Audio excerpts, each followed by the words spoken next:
बीते दिनों NEET exam जो है उसके पेपर लीक हो गए थे और इस पेपर लीक होने के बाद केंद्र की सरकार ने दोबारा इसके पेपर कराने के लिए आदेश जारी कर दिए हैं। हालांकि पेपर लीक एक बहुत बड़ी समस्या है। मोदी सरकार में अभी तक 69 यानी कि उनहत्तर पेपर लीक हो चुके हैं। ऐसे में छात्रों के भविष्य के साथ खिलवाड़ किया जा रहा है। इस पूरे मुद्दे को लेकर के समाजवादी पार्टी के लोग यहाँ पर आए हुए हैं और ये आप देख सकते हैं कि ये जेन जेड के नाम से एक पूरी मुहिम चलाई जा रही है। बेरोजगार नौजवान पेपर लीक छात्र, इस तरह की शीर्षक दे करके यहाँ पर कुछ समाजवादी पार्टी के लोग आए हुए हैं। इनसे बात करेंगे कि आज का यहाँ का कार्यक्रम क्या है। सुनील यादव जी, सबसे पहले ये बताइए कि क्या जरूरत पड़ी कि आपको ये जो नीट का जो पेपर है लीक हुआ है इसके लिए आवाज उठाने की?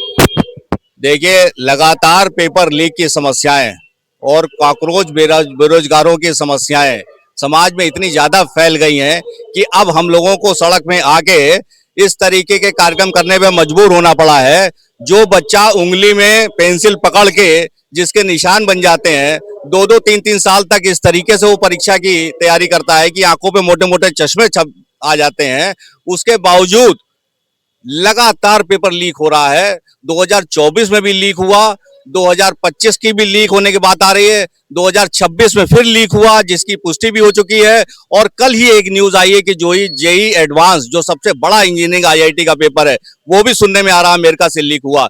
इसलिए हम लोगों ने आज यहाँ पर आकर बच्चों के हित में, समाज के हित में आज ये कार्यक्रम करने का कार्यक्रम किया। क्या मांग करते हैं इस कार्यक्रम के माध्यम से, क्या मांग करते हैं? सबसे पहली मांग तो हम लोगों की यह है कि शिक्षा मंत्री को तुरंत इस्तीफा दे देना चाहिए और साथ ही साथ जो एनटीए नेवर टेस्टिंग एजेंसी है, इस नेवर टेस्टिंग एजेंसी जिस पे विश्वास किया ही नहीं जा सकता, उसको तत्काल प्रभाव से भंग कर देना चाहिए।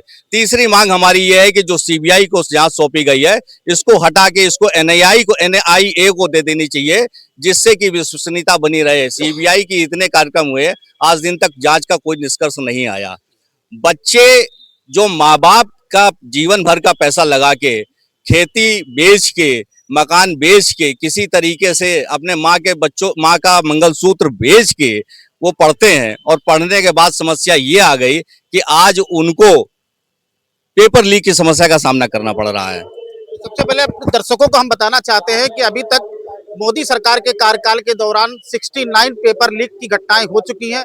ऐसे में छात्रों के भविष्य के साथ जो खिलवाड़ हो रहा है इसको लेकर के, चूंकि इनके भी बच्चे होंगे और मेरा ख्याल है जो दर्शक जो देख रहे होंगे उनके भी बच्चे होंगे और उनके बच्चों के साथ भी खिलवाड़ किया जा रहा है, ये अपने आप में सबसे बड़ा प्रश्न है।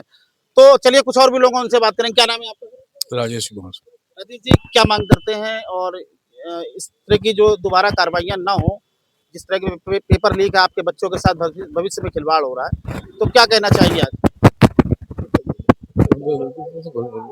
देखिए, देश में वर्तमान समय में, मैं अजय सिंह बोल रहा हूँ, वर्तमान समय में देश की जो शिक्षा नीति है वो किसी प्रकार से छात्रों के हित में नहीं है। अगर देखा जाए तो छात्र बड़ी तैयारी करके जो है लाखों रुपए का कोचिंग ट्यूशन करके और पेपर जब देती है तो उम्मीद होती है कि इस बार पास आउट होंगे, अगला 4-5 साल में हम सेटल होंगे।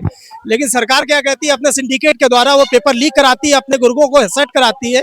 आप देखिए, महाराष्ट्र में बावला बंधु है, उनके एक घर के 5 लोग नीट में चयनित हो गए। अब जांच हुई है तो जब उसका खुलासा हो रहा है तो वो उनकी निरस्त किया जाएगा। लेकिन जनता में जो बच्चे शहीद हो गए हैं, जो सरकार की अनियमितताओं के कारण जो है आत्महत्या का दंश झेल रहे हैं, जो परिवार आज कुंठित हैं, उसका दोष किसके ऊपर जाएगा? क्या उसका दोष प्रधानमंत्री लेंगे? छात्र हैं, निकलते हुए छात्र, उनसे बात करें। बेटा एक बार सुनिएगा, एक मिनट। अरे क्यों डर रही हैं आप लोग? अखिलेश यादव जी ने कहा है कि इसकी पूरी इसकी निष्पक्षता से जांच होनी चाहिए। साथ ही साथ जब भी हम लोगों की सरकार आएगी तो पूरी ट्रांसपेरेंसी के साथ इस तरीके से कार्यक्रम कराएंगे। अभी शिक्षा मंत्री ने कहा है कि इस परीक्षा को जो पहले ओमआर सीट से कराई जाती थी, जिसमें कि शीट में गोले निशान बनाए जाते थे, अब इसको सीबीटी से कराया जाएगा। अब आप सीबीटी का मतलब समझिए कि कंप्यूटर बेस्ड टेस्ट होता है। कंप्यूटर बेस्ड टेस्ट में क्या हो जाता है कि आजकल ईवीएम के तरीके से उसको हैक कर सकते हो। तो एक कंप्यूटर अगर आपने हैक कर लिया तो किसी को पता ही नहीं चलेगा। ओएमआर के अंदर में ये था कि कम से कम अगर पेपर लीक होता था वो पता चल जाता था कि वो सब में हो जाता था। 10 लाख वाला 15 लाख में बिक जाता था, आखिरी में आते आते 5,000 तक बिक जाता था। तो हमारे राष्ट्रीय अध्यक्ष माननीय अखिलेश यादव जी ने कहा है कि कोई भी पेपर हो जो भविष्य से जुड़ा हुआ है, ये नौजवानों की आंखों का सपना है। अगर ये लीक हो जाता है तो आंखों के सपने टूट जाते हैं, उसके जीवन भर की आगे की जो भविष्य की कल्पना होती है वो समाप्त हो जाती है। तो इसको निष्पक्षता से आगे कराया जाएगा, यही मांग हम सरकार से भी करते हैं कि तत्काल प्रभाव से एनटीए को उसको निरस्त करते हुए, और क्योंकि हम लोग सीबीटी से कराएं या उमेर से कराएं उससे मतलब नहीं है, इनकी नीयत में खोट है। और जब नीयत में खोट है, आप कोई पैटर्न ले लीजिए, तो आप कोई भी परीक्षा का पैटर्न लेंगे सब लीक होगा। जब सब लीक होगा, जब सरकार ही लीक है, भाजपा सरकार ही लीक है, तो आप इनसे कोई अपेक्षा नहीं कर सकते। यहाँ पर जो है, जो समाजवादी पार्टी के लोग हैं, उन्होंने बहुत स्पष्ट कहना है कि एनटीए को निरस्त किया जाए और एक साफ सुथरे तरीके से इस तरह के एग्जाम कराया जाए ताकि छात्रों का भविष्य जो है वो सुरक्षित रह सके। वीडियो जर्नलिस्ट आर के सिंह के साथ राजेंद्र केसरवानी, स्ट्रांग भारत न्यूज।